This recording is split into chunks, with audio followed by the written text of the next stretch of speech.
an event like 2 weeks ago, and I walked in. I didn't see her because I was on glasses, and she called me that, "Hi, good afternoon," but she didn't know I know her, and that's how we met, and I spoke about it to her on the spot, and she was like, "Oh wow, let's do it." So please, a round of applause for her again, because it's not easy. Hi, Mr. Tayo. We belong to the same community. And I remember I just asked for someone should do an intro for me. And, entering his DM, very smooth, and this is to show how they want to help us and they want to be part of our journey. So I don't take this for granted, and I'm pretty sure everybody in this room don't take this for granted. So please, thank you so much. We appreciate it. So I'm going to be opening the floor with a question.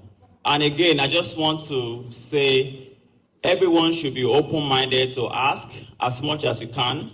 Because again, I understand, I want to say we listen, we don't judge, but you might assume we judge. But the idea is that at the end of the day, when we leave this room, the concept is we leave this room with our problem solved. When you get back to your house, everybody here doesn't care about you. You go home back to your problem. So please, let us solve it here. And yeah, so I'm just going to start my question with, again, I know one of the things that we as founders normally deal with, I think most aside from finances, is majorly people. Without having to finesse the question, I think the question would be, how have you managed people without being why being emotionally attached? Thank you. Why being emotionally attached? Okay, so why being emotionally attached to them? How do you manage people in the course of a journey? And even the ones you've trusted so much with your business that eventually leave, how do you manage the process? What would be your advice for a founder that is struggling with high attrition rates, and what do you think he can do? I'm going to start. Yeah, that's much better. So my name is Eunice Adeyemi. I'm the chief creative officer. Actually, I call myself the chief employee officer of Q21 Solutions. We are an experiential marketing organization, and I like to say this always. So how many people know Jameson? Raise your hands. Martell. So everything you see for Jameson, everything you see for Martell is me. How many people have watched AMVCA, Africa Magic Viewers Choice Awards? Good. So for 9 years in a row, from inception to the year before last, we managed it. So my company managed it. IBM, Google, Microsoft, SAP, great. So those are all my clients. So that kind of gives you guys somewhat. So when Jameson came into the market 7 years ago, they were looking for an agency that could help them to bring their ideas to life. And they looked for event planners. We're not an event planner. I'm not an event planner. We actually create concepts and ideas for clients. So we were the first ones ever to do an event in a roundabout. So Costain Roundabout was our very first event ever for Jameson. We're the first guys who ever did a 10-day long stint for a brand, which was called Jameson Distillery on Tour, which was last year. Martell, we were the first guys to do an event in the Ikoyi Lekki roundabout, and I'm not sure if you guys heard about that. We put a container in the middle of the roundabout. So yes, that was me. So I like to tell this story so you can get some perspective that I'm not a newbie. Taiwo, who owns Polygon, we actually came to come and recce this space before he got it, is one of my dear aburos. Business in Nigeria, I've been here for 15 years. I sound like this because I'm originally Canadian, born and raised, lived my whole life there, and moved to Nigeria 18 years ago because of my children. And I say that very much. My son's 24 and my daughter's 20. And so that's me in a nutshell. Business in Nigeria is very trying and difficult. So 15 years ago when we started, it wasn't like we had money to actually start the business. And what we did was I called friends. There's nothing like having friends, guys. You need to have friends that are in your corner that will clean tables and put out stuff and pick up garbage off the floor One of my friends now, who is the executive director at Seplat, was my friend who was picking up garbage at an event, my first event ever. So friends for me is very important because sometimes you can't pay people. You can't pay people in cash. So you need to do a lot of things in kind because you don't have cash. Collaboration is also really important. So finding people who are like-minded business-wise that you can collaborate with. Taiwo and I have collaborated on a number of things together. One, yes, because it's an aburo, but two, because it's important. What he does also helps my business, and what I do also helps his business and how he's trying to grow. So I would say, one, finding friends that can actually work alongside you that you don't have to pay. But please know, when you do have money, please pay them.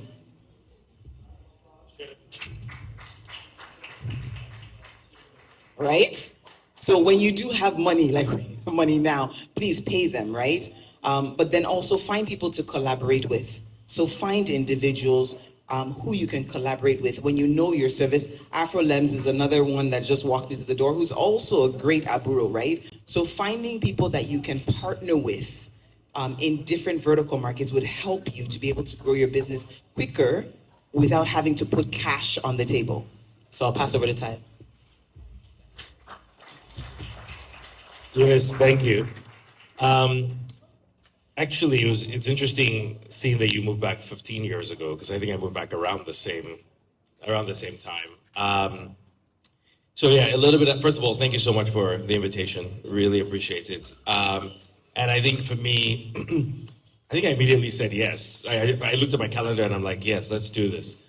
And the reason why is that I feel a real sense of needing to always, as best as I can, share whatever I can or my experiences to help other people, right? Not to make the same mistakes that I have made, and hopefully something to take away from it for your experiences.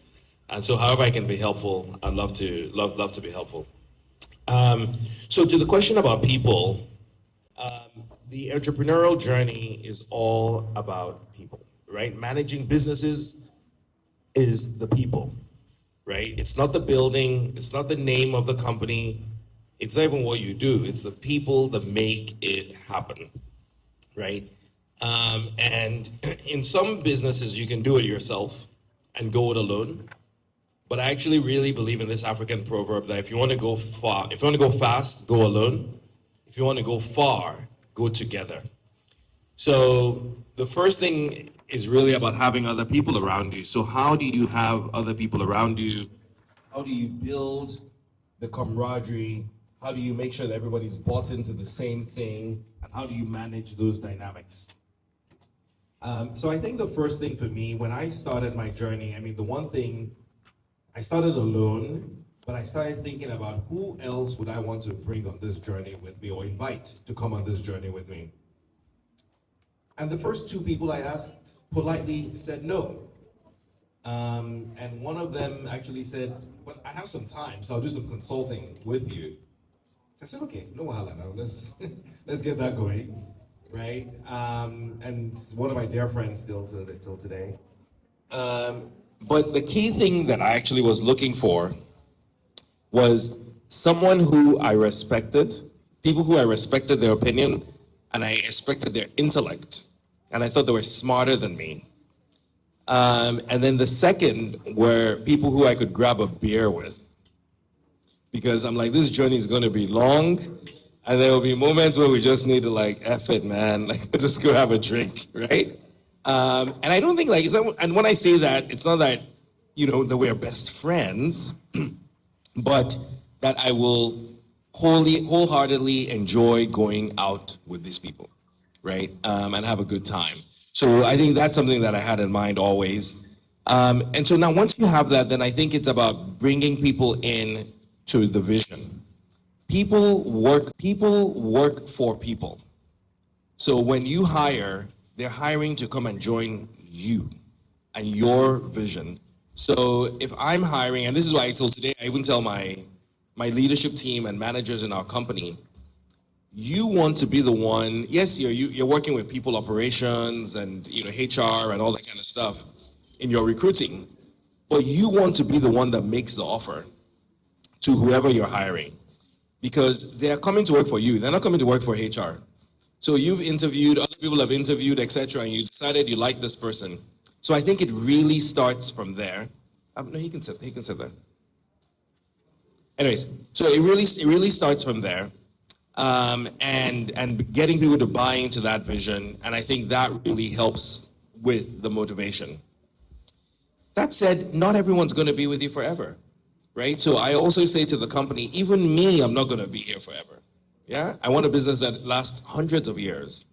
I'm not going to be here for that, like just even physically, right? And so if we take that mindset, then everything we do has to be sustainable. Means that we have to build a business that doesn't depend on any one person. We have to have processes. We have to document things so that the new person that comes on knows what it is. You have to be able to easy to hand over to the next person, all the way down to the filing system. If you told me today, Paga's been around, in about a couple of weeks, we're turning 16. And if you told me, thank you.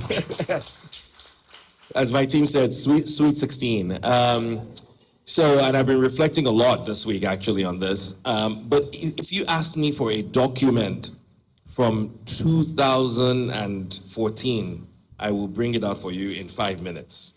Less than 5 minutes. Like literally, there's a filing system. I don't care what department it is. We'll find the document, right? And so all the way down to that level of being organized, right? And they have to reinforce that organization, right? If anyone in my company sends me a document that is not in that filing system, before I even look at it, I've already said, why is it not in the filing system?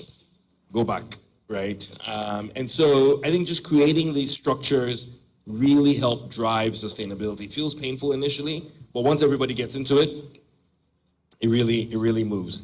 And then I really believe that, we all make this mistake, and I've made it many times, where I take a long time to let someone go. Okay? I remember the first time I was struggling with someone on the team, and I remember talking to a friend of mine in California, and I was telling him all the story, all this stuff, some of it maybe it's my fault, etc. And he just stopped me. He's like, Tayo, stop. What is clear is that it's not working. Let him go. Right? And this may be the best thing you do for him. Because if he's not in the right place, then it's better for you to let him go and let him go and discover that.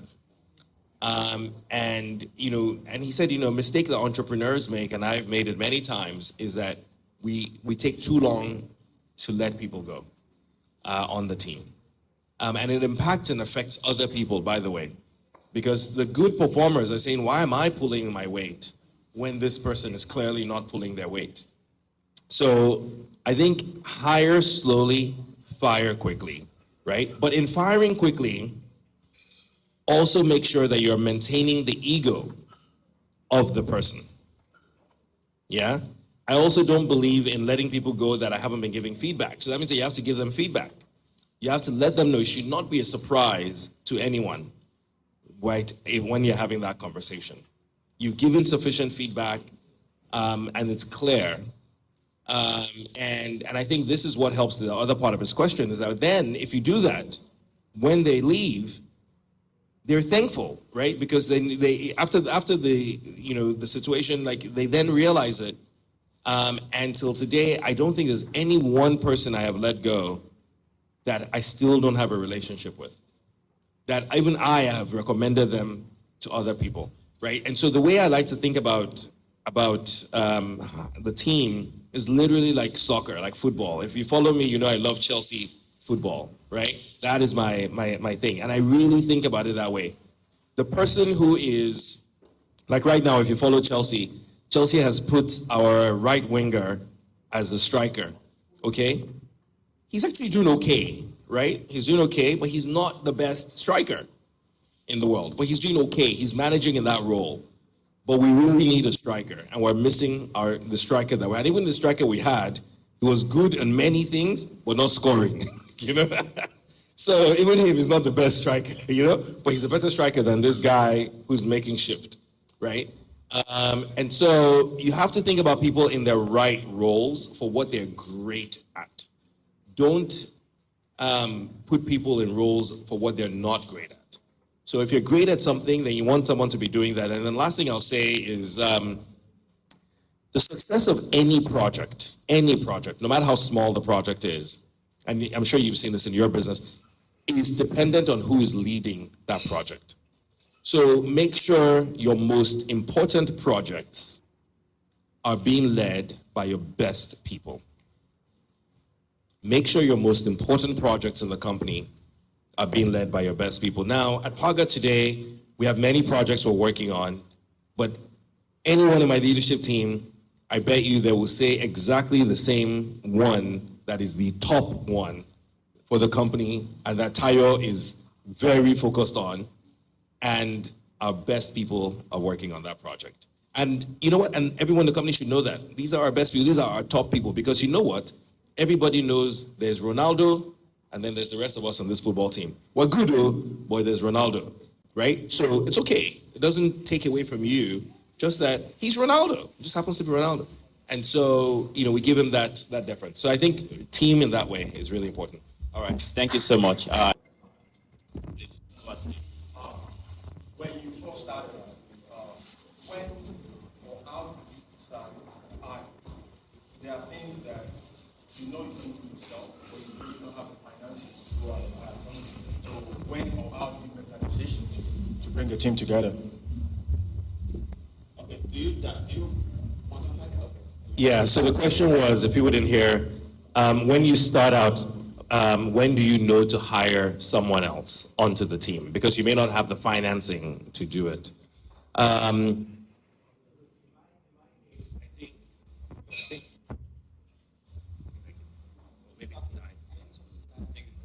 battery's dead. Okay.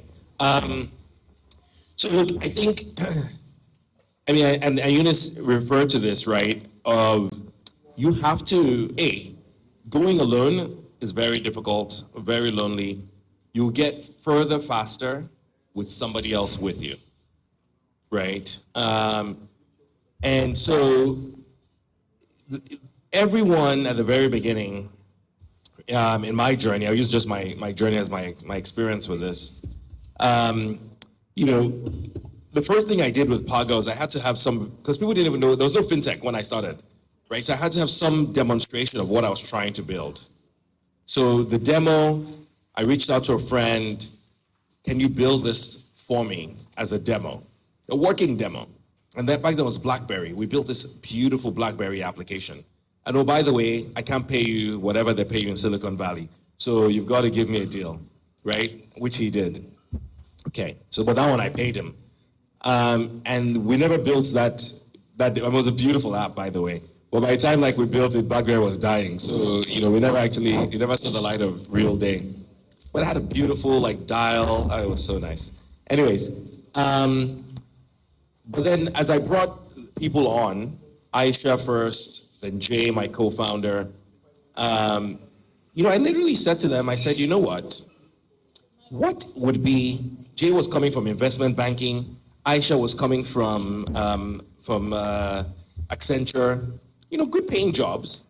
And I said, okay, what do you think is the right salary for you at a startup? It's not Accenture, and you're going to get shares, but what do you think, Aisha? Go and figure it out and come back and tell me. Jay, you left a really high-flying investment banking job, okay? This is not investment bank, but what do you think is the right salary for the director at Paga? So he came back. They both came back, and I said, okay, that's great. A, we can't pay you that. B, we'll sign a contract. So I want you to go back again, second exercise. And I said, how much do you really need to survive? And Jay just had a baby, by the way, at that time. And married, had a baby. And by the way, Jay, whatever you come back with, actually, I didn't even think I said this to him at that time. I said, go and come back. So he came back. And I said, okay, so we'll sign a contract and we'll pay you what you need to survive now. I'm going to take exactly that. and let him decide everything. I'm going to take exactly that. Salary, I'll take exactly the same as you, right? And what we'll do is we'll defer it. And when we raise our Series A, we'll pay everything back in lump sum with no interest. I was pulling, I tried everything, man. I tried everything, right? And they agreed. And the first 3 people agreed. Okay. So I was like, awesome. Now everyone else, we'll pay them, right? And then let's figure out how we pay them, all that kind of stuff. But for us, let's take this sacrifice. You guys are going to get the most equity of any of the people anyways. So you're in here for a longer journey and a longer vision with me. Yeah, and then we got to Series A and Jay got all his money back. I got my money back. And then that was the first time where our salaries ever differentiated. Because even the Series A investors were like, no, you're the CEO. You should make more. And it's not like it's crazy a lot more. And he's also clear what it is. Yeah. So another option, and I love the factor that you said this thing. What we forget as entrepreneurs is we don't pay ourselves a salary.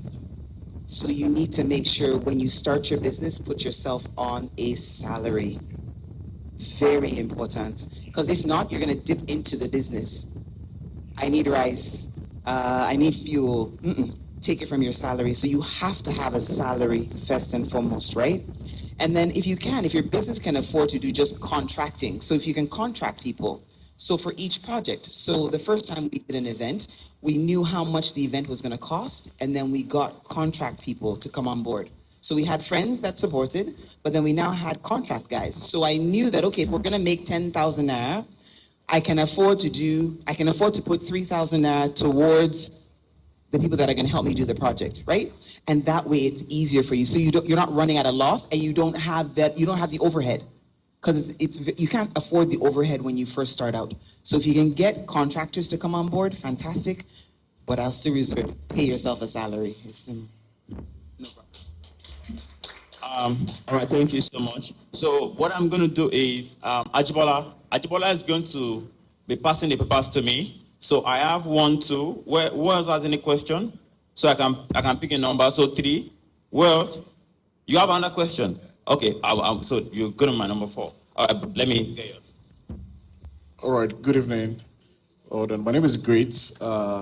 I'm the co-founder of GTI Rights. So my question springs from the question they asked and the answers you gave. So basically, what I want to know beyond how you structure hiring is when you decide to hire. So, like, as a founder, you're probably also the CFO. You're also the COO. At what point, okay, so I presently run an organization where I have over 20-something members of staff, but I still have many roles that I know that I need to fill, I need to let go. But, considering that you're managing your cost, what really determines that, oh God, let me hire somebody, like what structures that moment? That's what I mean. Thank you. Okay. I mean, look, it's a really tough one. Yeah, I think it's a really, really tough one because you're going to know, when it's just too much, right? You can't do everything. You just can't, And so even when you're well-funded, you still have this issue, right? Like right now I have a bunch of open roles, right? And I have to prioritize which role I think is most critical for us to hire. What's the basis for that, right? Literally on my way here, my GM of business operations was like, Tayo, there's a bunch of headcount requests. Have you had a chance to review them? And I'm like, oh, Monday. I'll do it over the weekend, right? But I have to prioritize, right? And sort of figure out and make a mental model of like, can we delay that one? Can we hire this one? So I don't know. I don't know the best way to say that other than you are the one that will know which one is really paining you that you must hire this now. You're very right. You would know, but I would always say this: create an org structure. So create an organogram, even now, of what you want the business to look like. So I want to have a TA, an EA. So I want to have a technical assistant. I want to have an executive assistant. I want to have a head of sales. I want to have a head of marketing. I want a head of creative. I want to have procurement. Create it. You don't have the roles filled though, but create those roles so that as your business is growing, you know the types of roles that need to be filled. So you don't just fill haphazardly. So you need to plan it and be intentional about how you want the business to look, right? And I honestly believe that if you plan, when you plan, you actually do much better at what you're trying to achieve. So the answer to your question is you will know when you need to hire. Like I need a procurement manager. This is 15 years later, I'm just hiring a procurement manager. 15 years, all of those events later, just hiring one now. Does that make a lot of sense? 5 years ago is when I hired a finance manager, just 5 years ago. I still outsource HR. So I don't have an internal HR and I'm 15 years in the business. Do I think it's a necessity for my business to have HR internally? No. But it's a necessity for me to have procurement internally now because of how big we're growing and where I want the business to go. But I had the org structure already created before we got to this stage. So that's important. Thank you so much.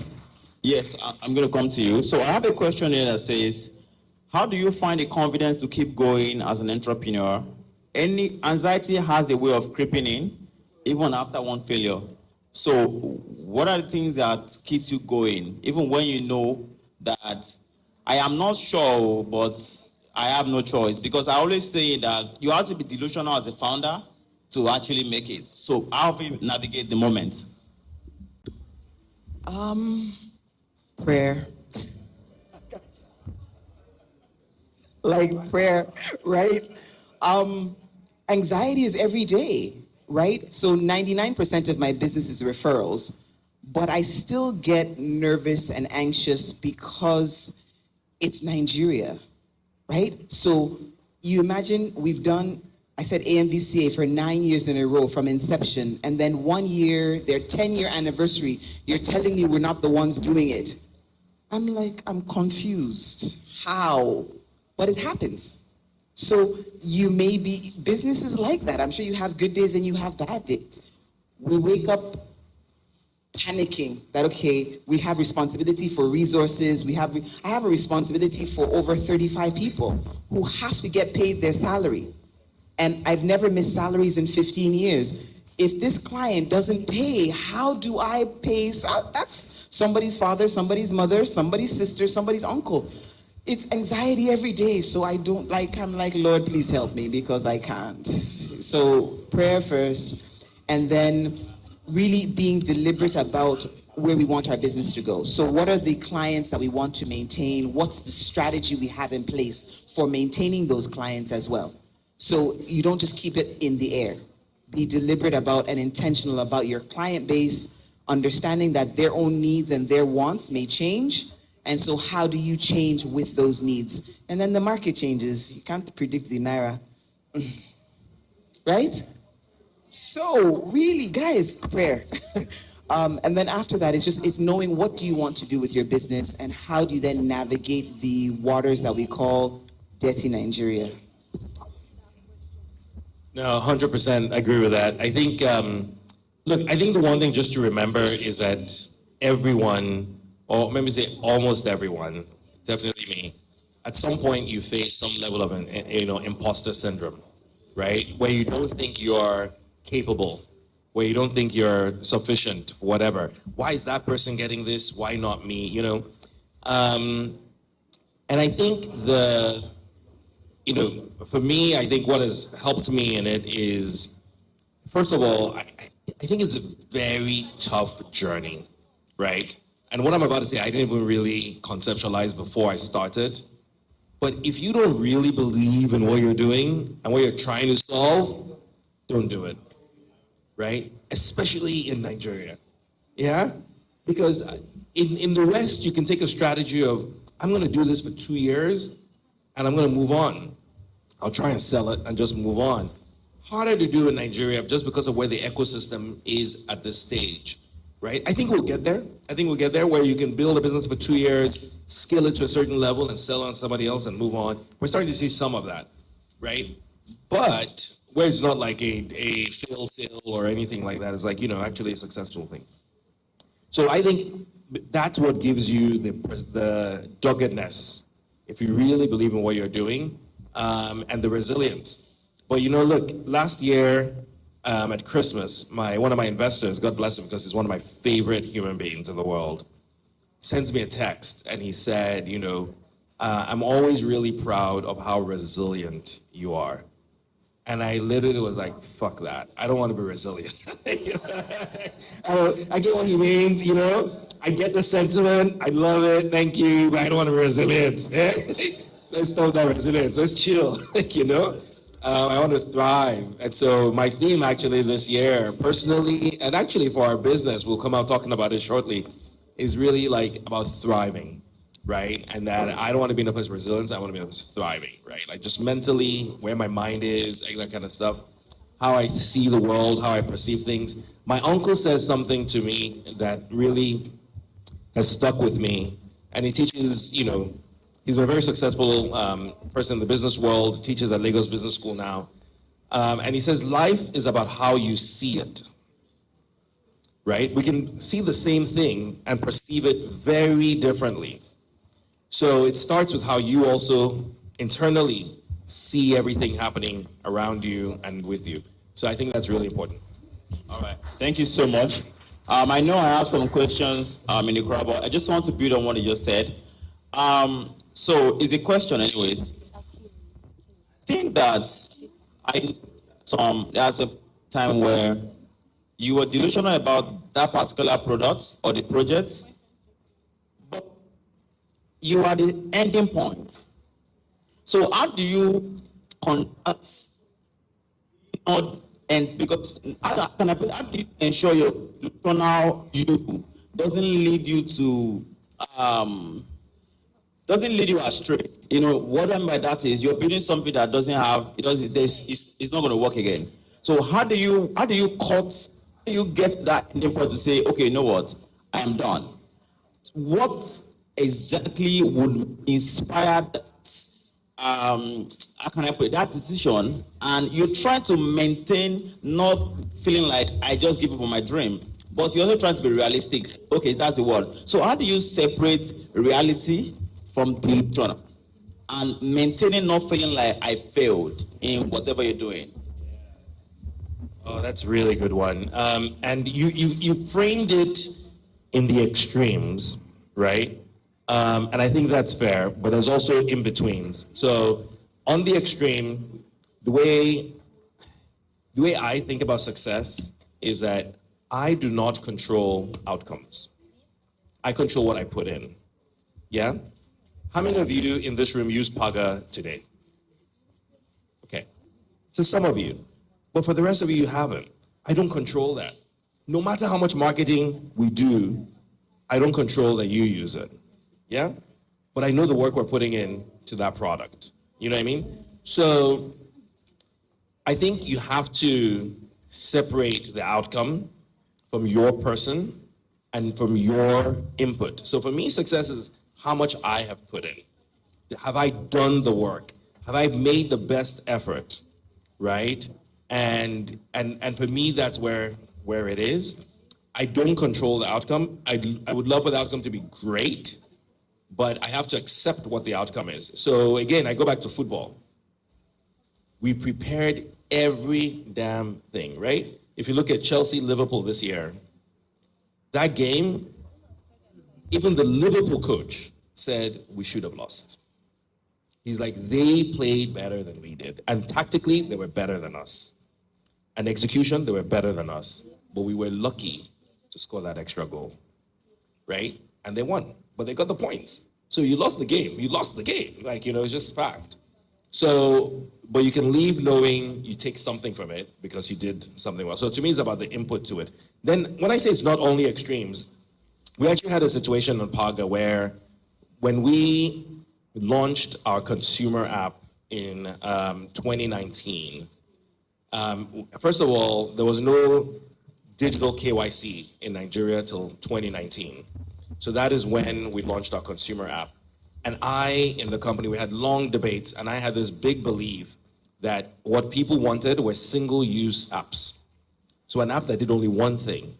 So the view was, we're going to build multiple single-use apps. One app just for money transfer, one app just for bill pay, one app just for this thing. And so many people in the company disagreed with this view, to the point that one of my colleagues in product, OVA, it wasn't even on the team working on this, comes to my office one day and he says, "Tayo, do you have a moment?" I say, "Yeah." He's like, "I've spent so much time thinking about this decision. I think it's the wrong decision." And we talked through it, etc. I tried to convince him. He was not convinced. I was like, "Well, we're doing it." So we launched the app, we did the marketing, all that kind of stuff. And then the reviews were horrible. This app does not work, this.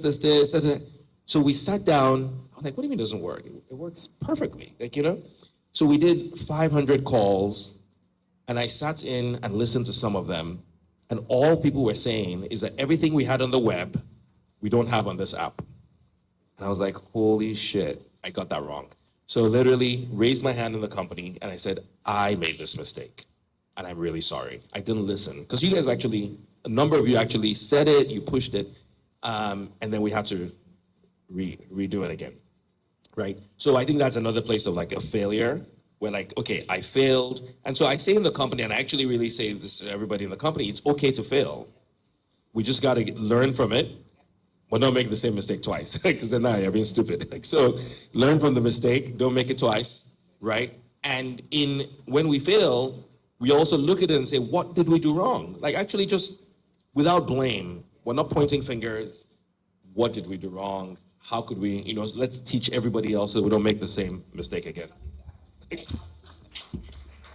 All right, awesome. So you want to have a question, please? Over to you, sir. Thank you very much.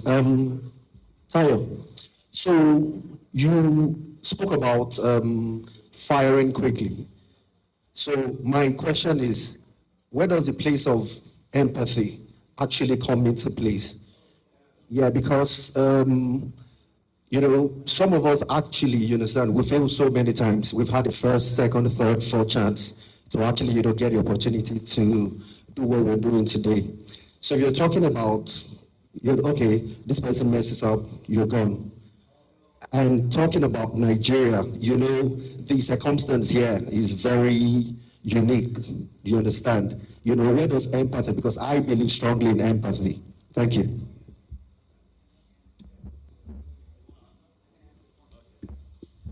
So if you remember, when Tayo was actually speaking, he had talked about making sure that you go through reviews, right? And that you have conversations with the staff to say that, so they get proper feedback. So they know that, okay, you know what? I need to give you this feedback. It didn't work.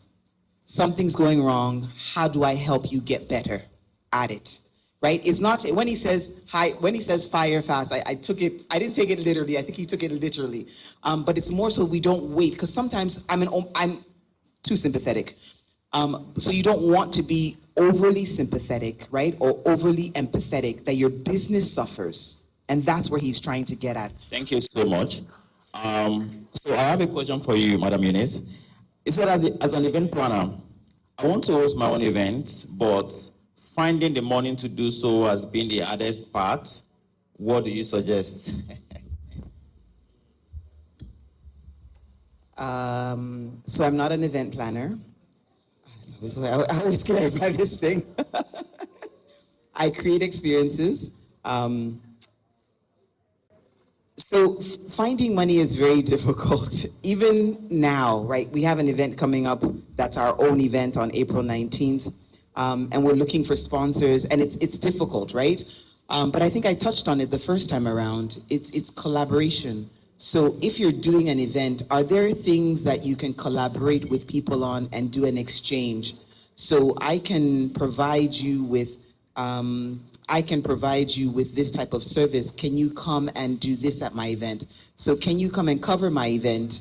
I'm looking at the camera. So can you come and cover my event? And I would then give you other business, right? Or introduce you to this person who could potentially give you business, right? I can have a conversation with a friend of mine and say, oh, you know what, Taya, I have this perfect guy that can do, digital marketing.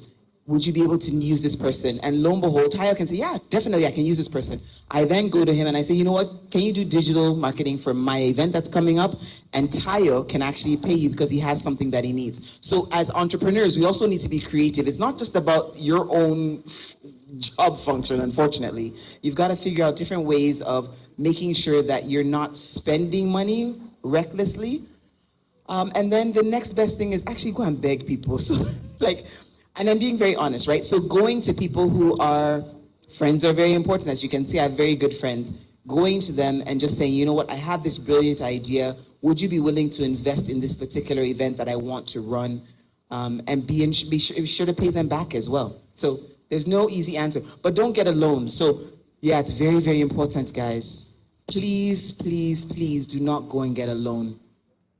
If you can't afford to do the event, then don't do the event at that time.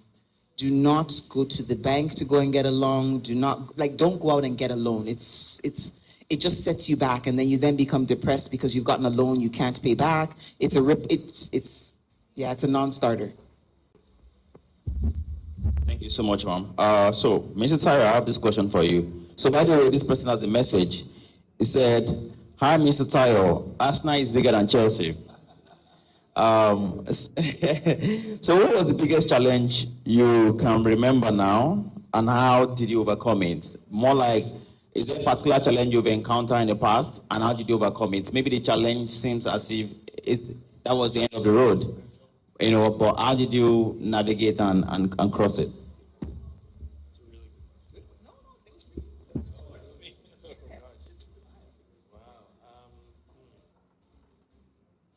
Gosh, man, there's so many challenges. I don't even know where to start.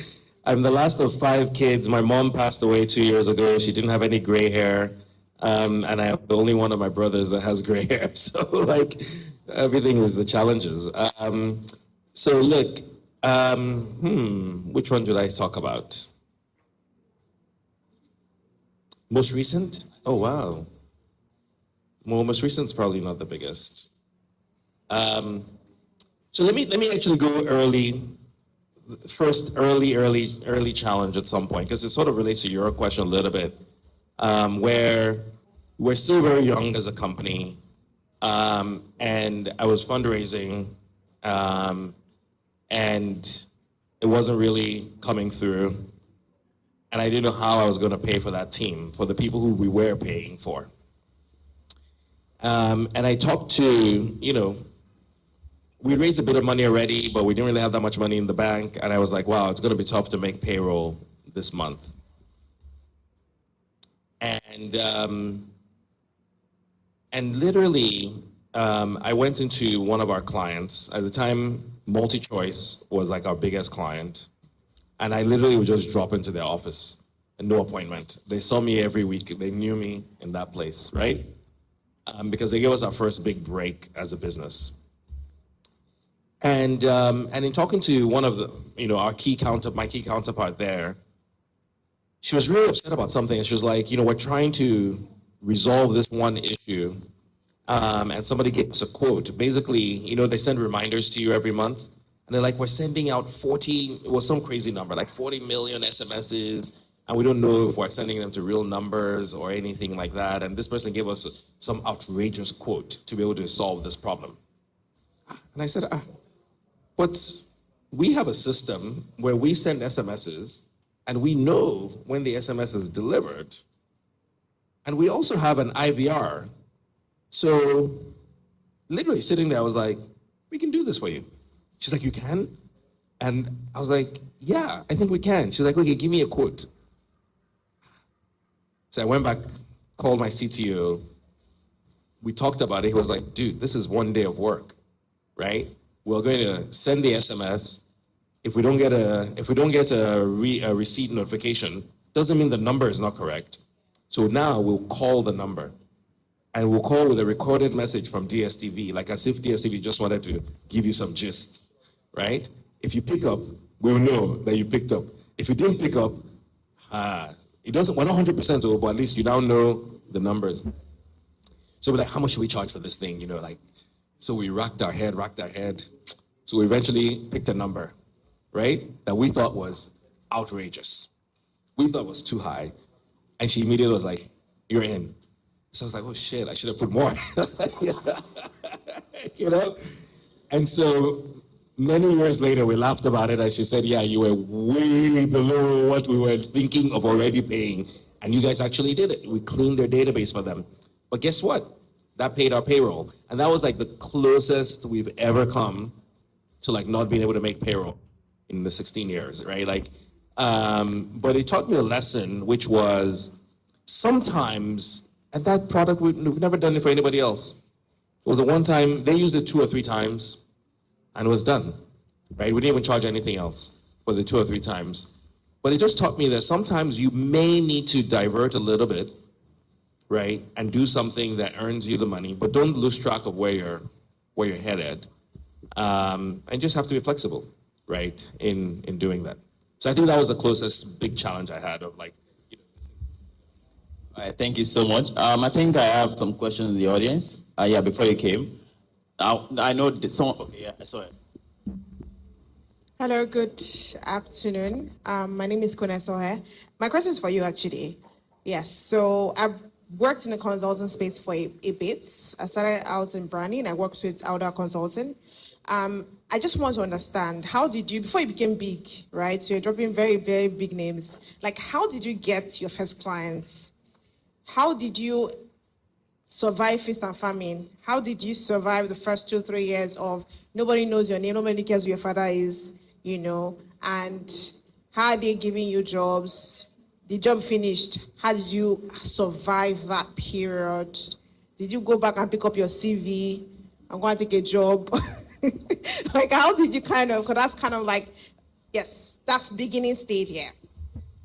Also, to just add to that, seeing event space is more service-based, which means that if client doesn't come, there is no money, right? To add to what she just asked now, at the early stage, when about 1 to 5 years, how do you collect what belongs to Caesar by force? So I'll deal with yours first, which is why I only do corporate events. I don't do weddings, I don't do birthday parties, because I cannot chase people. I don't know how to chase you for money. And corporate clients are bound to pay you contractually, even in Nigeria. So legally, they're bound to pay you, so I don't have to worry about it. But no, so some clients, they're supposed to pay you in 45 days. They don't pay you to like 60 days, but you're guaranteed that they're going to pay. Yes, no, you owe me. I'm getting my money. There's nothing about it, especially corporate clients, because they don't want to be embarrassed. Now, I still dusted off my CV 7 years ago, just to let you know. So because you get afraid. You wake up and you're like, this thing is not working. Like, really help me. I have to pay school fees. I've got to eat. This isn't working, right? So you always get that notion to dust off your CV. Don't feel bad at all. How did we survive our very first couple of years? Our own. So I'm on a stipend. So I'm on a stipend in our house. How our household is set up is my husband and I have a stipend. So we pay ourselves a stipend every month, almost like how you would give a child an allowance. So I have an allowance every month as an individual. I used my allowance to run my business for the first couple of years, so that if at all we don't get clients, at least I knew that I could pay for the one intern that I had, who I needed, right? So that's the first thing. My first client ever came from my boss. So my first boss was leaving. So Tony worked at Nigeria. I worked at MTN and then I worked at UBA. And when Tony was then leaving from UBA, I said to him, I'm going to leave. Since you're leaving, let me go and start my business. He said, plan my first event. My send forth. I'm like, do you know who you are? Because I know who you are. I know who's coming to this.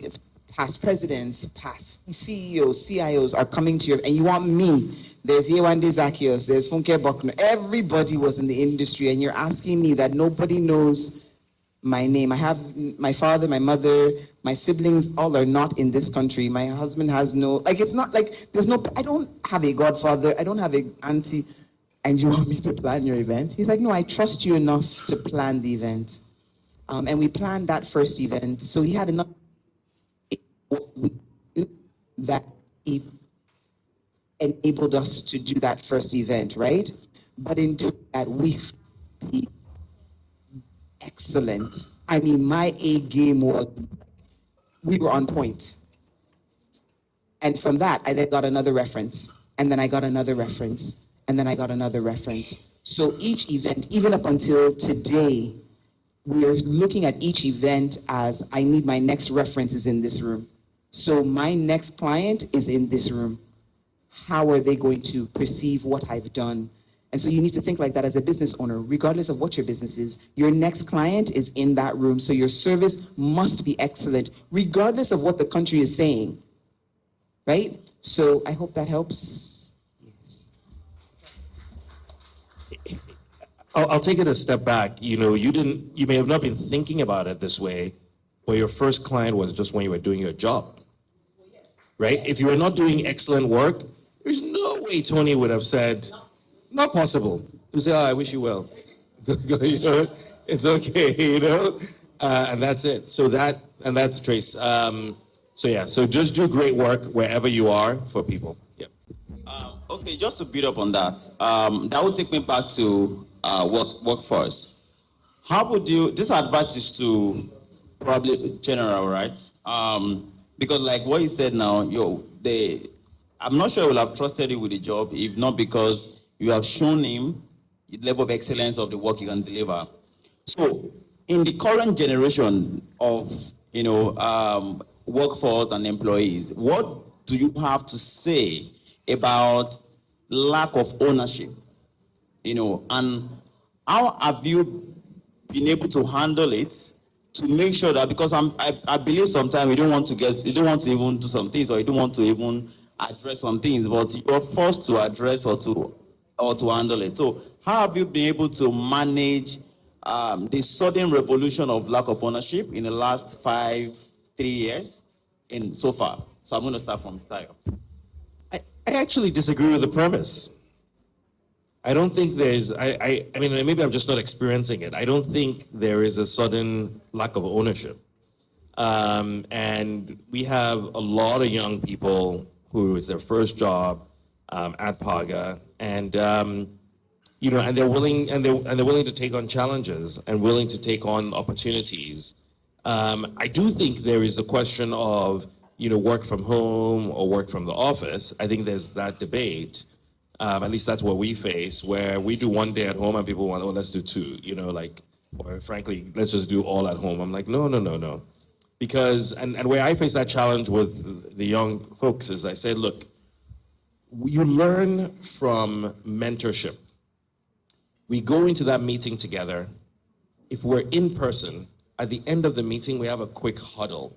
That's where you learn what was really going on and how I was thinking about XYZ. When the Zoom finishes, we all shut off and we all go, right? So you don't learn that little stuff, right? And that's actually what matters, and that's where you gain your experience from. But I actually am a big believer in, if you tell your kid, right? So I have 2 kids, 5 and 2.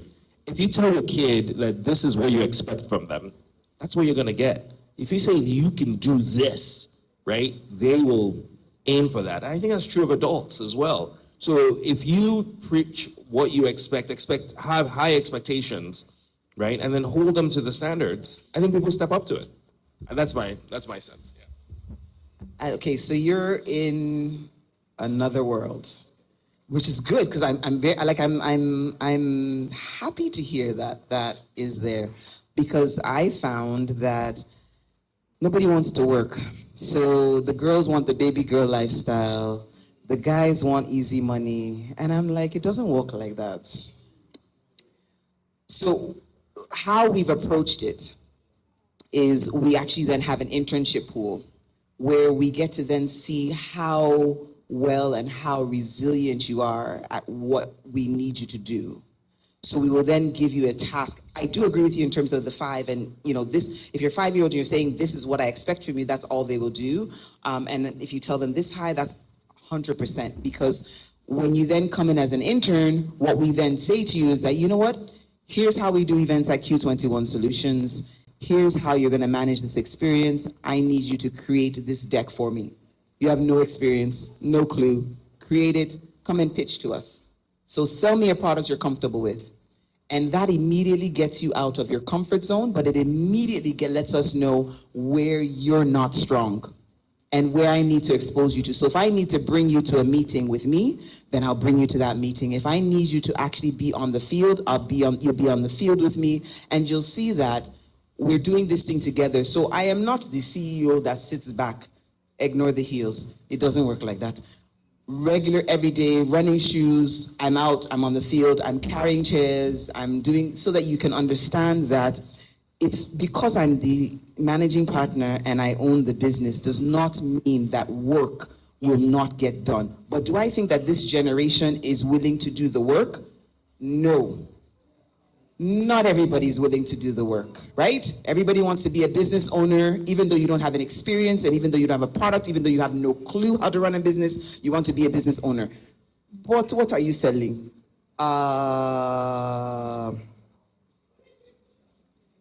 So, I don't think so. How do we change that? I think that the more we have conversations like this, letting people know that you can't start off as a business owner day one. You need to have experience working with people. Even if it means you're interning, then intern. But you have to work in a structured environment to pay your dues. I paid 31 years of dues before we now said, yes, okay, we had the business going on, but we did 31. So I still volunteered. I still interned. I still go out and intern. And it sounds funny, but I still go out and intern with my colleagues. I still will sit with the likes of an Irie and have conversations with her to say, okay, what's going on in your business? How do we do this? What's happening? And wanting to learn from her. So if we, and I say we, all of us in this room, recognize that we are not experts just yet or ever, and be willing to go back and learn. Maybe we'll teach the next generation. Oh, I'm so sorry, I'm older. But yeah, so I think it's very important that you actually get a job, intern, make sure you understand the structures of a business and owning a business so that when you now want to have your own business, you're able to thrive effectively in it. And if you're doing a business and it's not working out well, please don't feel bad. Step back and find people that you can go and, you know what? I want to come and work with you. Can I come and learn from you? And then do that, guys. There's no shame in it. None whatsoever. Over to you, sir. Okay. Excuse me. My name is Okoya Diko. I'm in the experiential space. I work with an experiential marketing company. I also run an experiential marketing company. I've heard you said a couple of times now that you're not an event planner, which I also believe so. But when you were answering the question and you talked about you organized the first event for Tony Elumelu, you started as an event planner. Okay, so at what point did you morph into experiential marketing? And how were you able to change the narrative from being known as an event planner into, because experiential marketing is actually very big, event is just part of it. How were you able to change the narrative to points that clients start believing that you are an experiential marketing person? I also want to ask, are you a member of X-Men? And how were you able to survive your first 5 years in experiential marketing? Okay, so first question is, yes, I started out as an event planner. I moved from event planning when I realized it was too dirty. It didn't require any creativity from me, so I moved from it. How did we manage to do that? I got a client to give me their return on investment. And take responsibility for the number of people that very few people can do it. And own it. So I'm not going to pick API. Nigeria can do that. So even when I say experiential marketing, I'm very unique and different in what I do because they take that responsibility of owning that for this event, I'm going to sell 150 bottles. I can guarantee you, I know how to do it. Thus, then allowing people to realize that I'm not like everybody else. Because if they give you that KPI, can you own it? Can you say, you know what, don't pay me if I don't meet that KPI? I have clients that I do that for. So they don't pay me until I meet my KPIs. But each time we exceed the KPI, I then tell me to pay, they pay me an additional bonus on top of it. So there's that subtle difference as to why I wanted to come into experiential. It's more challenging. We created the name for ourselves by doing just that clients then know I can come to Q21, I can give them my ROI, I can give them the creative direction, and they will help us to meet our ROIs. So they're happy to be with us. Will they leave us? Highly doubt it, because there are very few people that do that return on investment. And most clients nowadays want that. So if anybody wants to get into the market, there's so much room. Please join us in trying to do it, right? So I hope I answered all of your questions. 2 minutes. What's the last one? Am I a member of EXMA? Yes, I am. Yeah, definitely. You need to be a part of all of the associations as much as possible, even though I don't like some of them, but we still have to be a part of it. Thank you. So before I get the question from audience, I'm going to read it. So, says Elon Musk says startups are like looking into the abyss and still going further. What have been moments you had to push on despite challenges? I think you've answered that. Okay. What would your advice be for startup with this transaction regarding finding and applying for accelerator programs? $22,000 in revenue, $14,000 in profit. This was before websites. This was what the website was launched. What are the odds of getting into accelerator without applying? Yeah, I honestly, I don't know if I'm the right person to answer. I'm not a fan of. I think you have the place accelerator programs, but I think you have to be very careful when you go to an accelerator.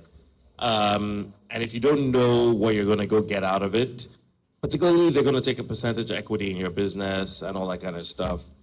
I've only done something like an accelerator program once, and it was a two-week program, but it was already like many years into Paga, like 4 years into Paga, right? So, and it was very, and the way it was a bit different. So they selected us, we didn't apply.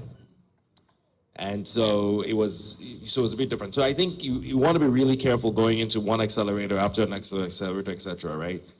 Their intents are good, which I get, but I think you want to just make sure that you're going in for the right reasons and that you know what you're trying to get out of it.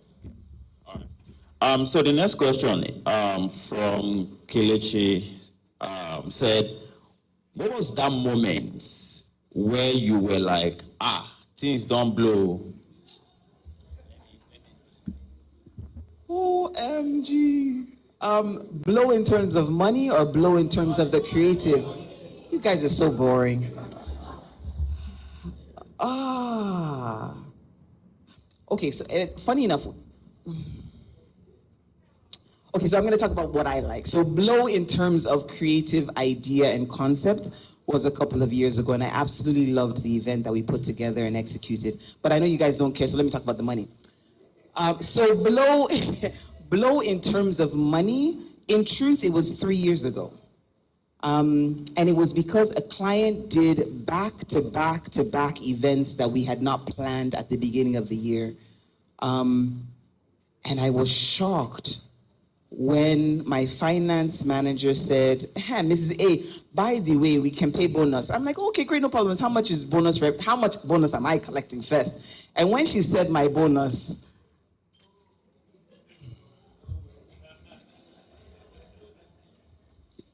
I was like, wait, so sorry. There's an extra 2 zeros. There's a problem. She says, no, Mrs. A, this is what it is based on what we did for the first quarter of that year. And I was like, okay, Father, thank you. I really appreciate this. And so then, of course, I tell my kids, I said, by the way, I'm buying my own Ferrari. You don't need to buy me a Ferrari. That's an inside joke with my kids, right? But yes, so that blowing for me was first quarter of the year. And it was just because a client had done more than what we had anticipated. And I was glad that we had a structure in place. And so when I talk about an org structure, it's so important because then everybody in the company got a bonus. And so I didn't feel bad that I was getting this fat ass. I'm still remembering bonus, yes. Right? And I was thankful to the client as well, but we got a tremendous bonus the first quarter of the year. And guys, it's been really good since then, right? And it's been really good since then. Even though we said that Nigeria's market is tough, the market has so many holes and opportunities available that all you need to do is key into them, guys. There's too much potential. We don't have to steal in this country. There's too much potential and opportunities available for us to make money honestly. So yeah, I don't have that. Do you want to add It hasn't happened yet. All right.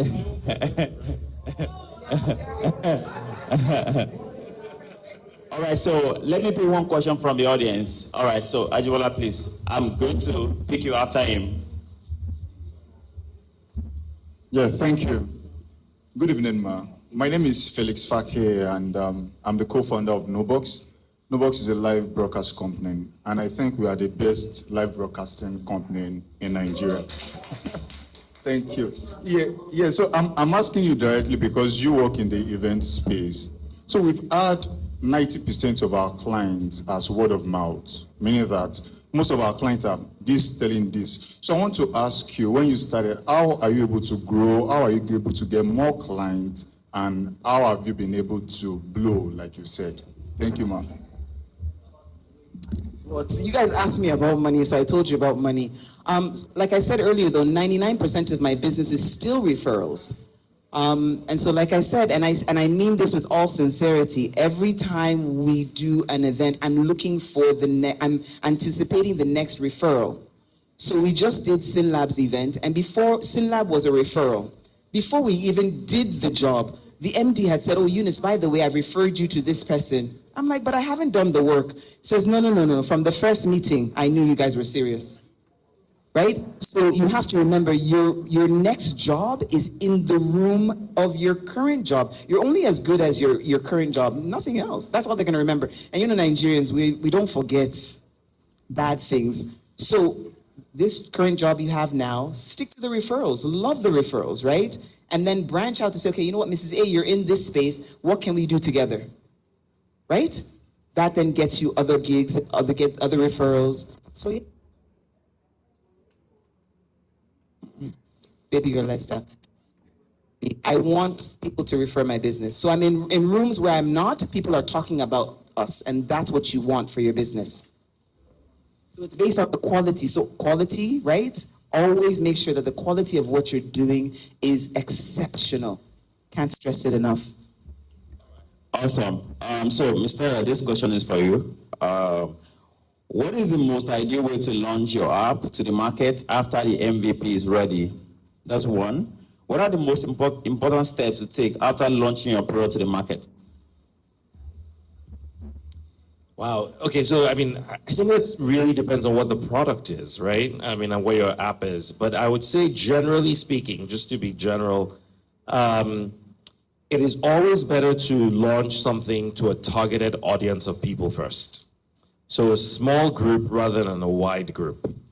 And then be paying very close attention to their feedback and what they're doing.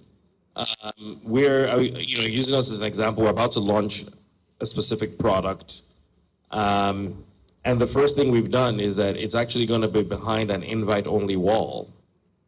And the reason we're doing that is because we want to be able to control who has access and be able to learn from what they do. But that means that we've already done the work, by the way, to see what they do. So we're tracking, and then we're going to tell them that, look, we need you to give us feedback. And so we're going to have structured conversations with them to also get their feedback. How could we improve this? What did you not like? What did you think about this?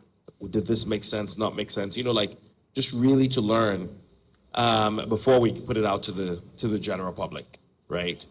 So that kind of controlled release, I think, is really important. I think even after you're out to the general public, if you use something like Firebase, you could use that to control how many people see specific features in your app. So you could also control the rollout of the features so that the people who see it, you're paying attention to what they're doing and then you're learning from it and iterating fast.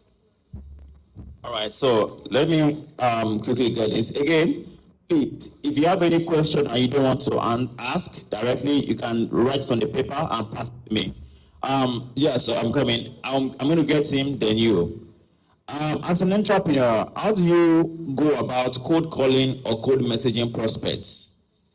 I'm not sure I can read this. Calling prospects, client to pitch your business without getting ignored. You don't cold call? Okay, in your case, you don't cold call.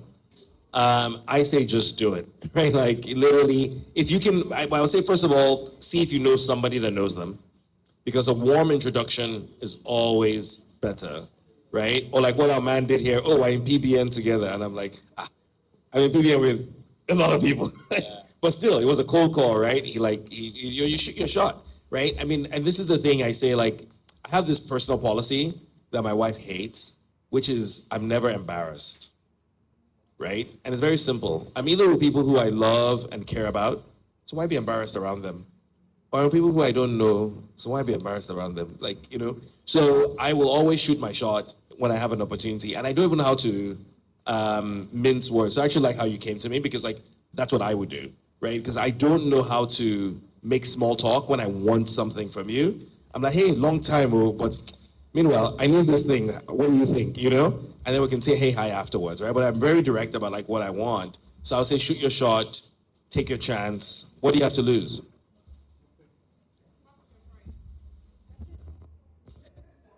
Yeah, thank you so much. Okay, begin first. Okay, good evening, everyone. My name is John.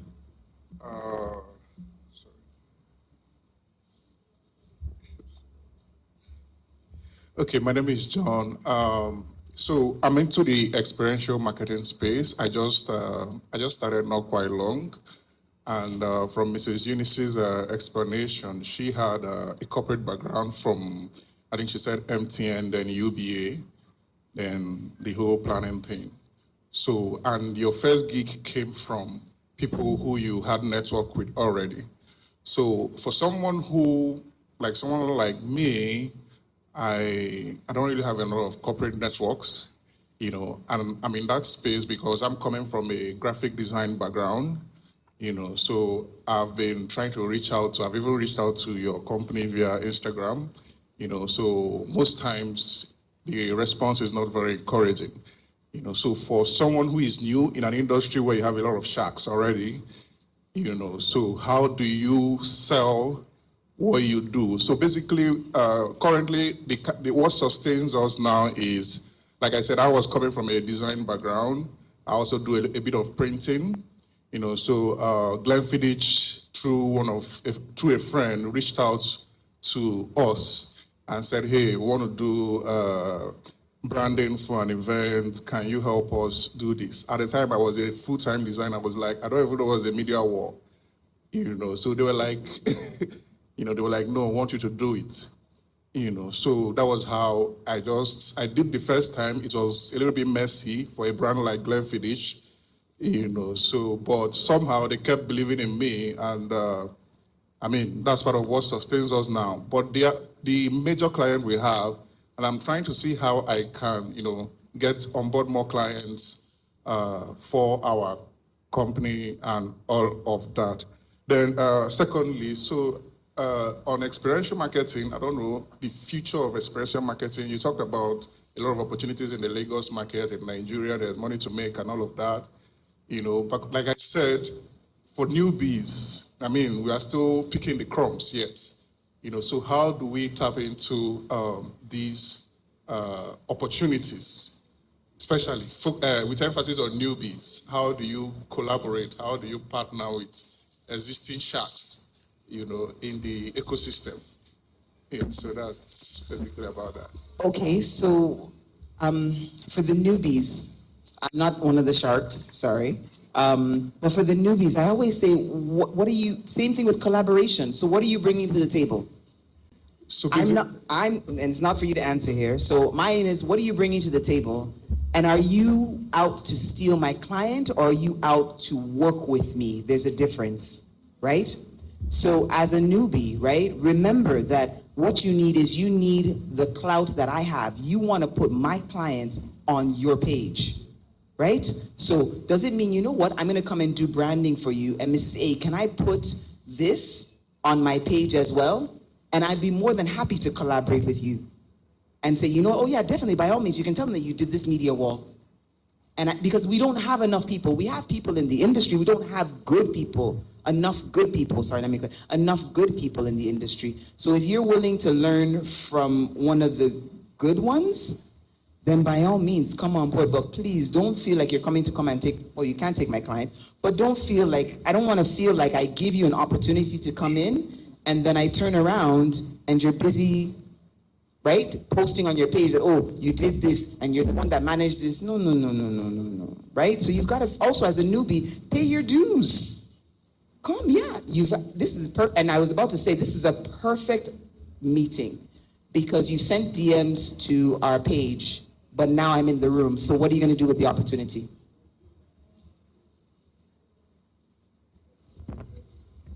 That's a real serious question. Yeah, you gotta and the thing is, in every business, it's hard, right? Yeah, you get a lot of no's, a lot of rejection, but you have to keep going about it, but get really creative. I think that's the key thing. Try creative, don't give up, keep pushing, right? But again, there's that Eminem song, right? If you have one opportunity, one shot, one moment, what is it? Do you know the song? Yeah, 7 Mile, right? You have one moment, what are you gonna do? And that was, for me, for a long time, that was my motto. I would play that song. When I wanted to make that call, I would jazz myself up with that song, and then let's go. Thank you so much. Yeah, over to you, sir.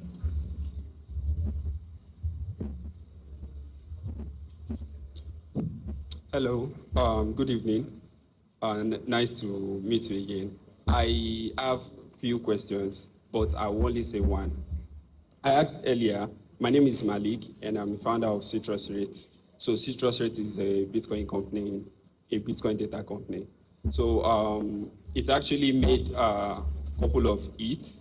We had a couple of people using the product all across the world, right? We have 5,000 unique users every month. So it's a niche product, right? And I feel I am capable of doing more. So I'm trying to build a second project. It's a product discovery project where founders, investors, and users can meet and just build a better product, right? So it's an idea that is kind of a little big than what I can, what I'm thinking about it. Every feature I've added, couple of products that has exceeded in that niche are not Nigerian products. So, I want to put my leg in that kind of water. It's kind of very big for me. So I think I'm kind of scared a little bit, even though I have experience. I actually started the first one to get experience because I think I'm someone that have enough ideas to build out. So I want to build this new one, but I'm very scared when it comes to the scale of what the products can do. And I don't want my inexperience to make me, lose the product or just lose it to someone else or lose the idea, kill the idea. So what do you think I can do, or what do you think is suitable for me? Thank you. Okay, I appreciate it. First of all, if your idea doesn't scare you, there's something wrong, right? If the ambition doesn't scare you, there's something there. So I think you should embrace that it scares you, first of all, yeah? Because it's a big idea, okay? And like I said, I mean, you shouldn't look at it that you alone will make it happen, right? So now the question is, how do you get people to see what you see and for them to key into it to help you with it? Now, in your case, the particular idea, because you told me a little bit about it, I think is one where you want the ecosystem to understand what you're trying to do. So who are those ecosystem players? Who are the venture builders? Who are the places where entrepreneurs gather, right? Those people need to understand what you're trying to do because you're trying to expose them to another audience. So the two audiences you're trying to expose them to, trying to figure out what they do. And what my immediate response to you when you said it to me was, you're here. Like you've taken that step, so that in of itself is a big step. So just keep showing up, share the idea though. Because here's the thing, and you actually said it, that everybody has ideas, right? There's no idea that's new under the sun, okay? I was recently, in Zurich, and I met with another entrepreneur, and he was telling me about his business, and he has a very successful business in the UK. And he was like, one of the things he said to me was like, man, when I had this idea, I thought we're so unique. Like nobody else is doing this particular thing, And then later he finds that, oh my God, hundreds of people have the same idea, And he would tell you that actually at the end of the day, what has made them more successful was one investor. That one investor that they found, and even how they found him magical, introduced them to large clients. And that has just now made them super successful, right? So you never know where you find that person, where you find that thing. So just keep at it. And that's why you tell people what you're doing. Don't hide your idea. Talk to people about it. Tell more and more people. Any conversation, how can you help me? What can you, because then it will lead to something else, So just keep at it. All right, a round of applause for this. So this is going to be last of our questions because, we spent almost an hour here. So, of course, you can get to meet, said, again, I just have a final question, for the audience. I'm just going to do one, but I'm going to start with you. What would be your advice for someone starting out afresh, confused, and scared of failing? Because in as much as we normally preach, you are going to fail no matter how much you wish to succeed. It's not easy to fail. I think there is this part of us where we're just bothered about how will I look like outside. Like what you said, you don't feel embarrassed. I think it takes a level of superpower to. I was listening to someone one day said, have you ever witnessed all these skits that dance in the market? You are embarrassed on their behalf. They are not embarrassed, but you are embarrassed on their behalf. And it's because they have made peace with so my question is, what advice do you have for founders out there that are starting out, confused, scared to fail, and they are willing to both there?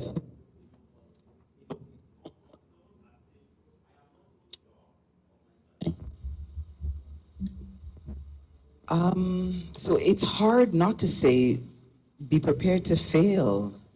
I don't think that there's any entrepreneur or business owner that has not failed. So the moment you embrace that sense of, I know I'm going to, there's going to be a day where I'm going to fall flat on my face, then it doesn't hit as hard. It hits hard when you think that you're always going to succeed. So when somebody says no, you then start to feel like, oh, goodness. But if you know that you can't get yes 100% of the time. It's not possible. I don't know the person who can get it all the time. So you need to prepare as a business owner. But if I had to give any advice or give advice to my younger self, right? That's how I would phrase your question. So advice to my younger self would be try, try again. You are fucking amazing. And I would repeat it over and over and over and over again to myself, because it's how you think about yourself that the rest of the world will perceive you. I love who I am. Like, I love myself. Like, it's like, who walks around with red hair? Like, I'm going into MD's offices, like CEO's offices of big conglomerates. I mean, we're doing Forbes 30 under 30, and I'm walking into the head of Forbes' office with my red hair, confidently, boldly. Why? Because I know who I am. Doesn't matter what I do, doesn't matter what you think about me. It is who I am. So I would say to my younger self, love yourself unconditionally and know that you are awesome. And then everything else will fall into place, right? So that's my advice. Because I'd love you to also give us what's got that. What advice will you give to your young self? But again, I think my question is, what's got with a friend? And there's a saying called opportunity comes but once. What do you have to say about that, especially in this context? You are in your room, you know you want to speak to that person, but you don't want to waste your slot, as I always call it. What do you think, or how do you advise I do it roughly, or I should pray for the opportunity to come, or I know that for me to see you, what advice I do in that context? Okay, so in a moment like this, and actually we have a perfect example, right, of what just happened here. I think you have to think a couple things. One, a lot of people are trying to talk to that person, right? Two, their full attention span may not be right there. So what I would do is I actually would love to share with you and get your advice on XYZ. But I know this is probably not the right time. You know, do you mind if I get your email and would you mind sparing 15 minutes? Right? 15 minutes with me. And then now it's on you to follow up. Right? But the person will respect that and more than likely will say, sure, 15 minutes. Right?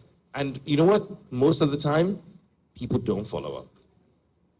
People do not follow up. So I give my email, yeah. And most of the time, I know they're not going to follow. But the person who follows up is a serious one, right? The person who follows is a serious one. And so you then take that a bit more seriously, right, with it. Wow, advice I would give my younger self, have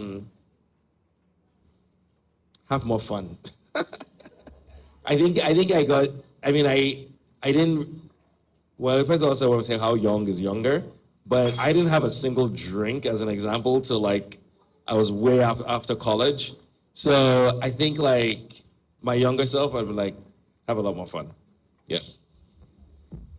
All right, once again, them.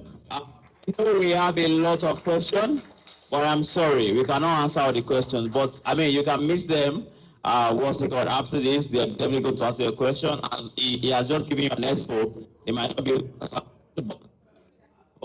As for his email, follow it 15 minutes. The same thing goes to Thank you so much, man. We appreciate it.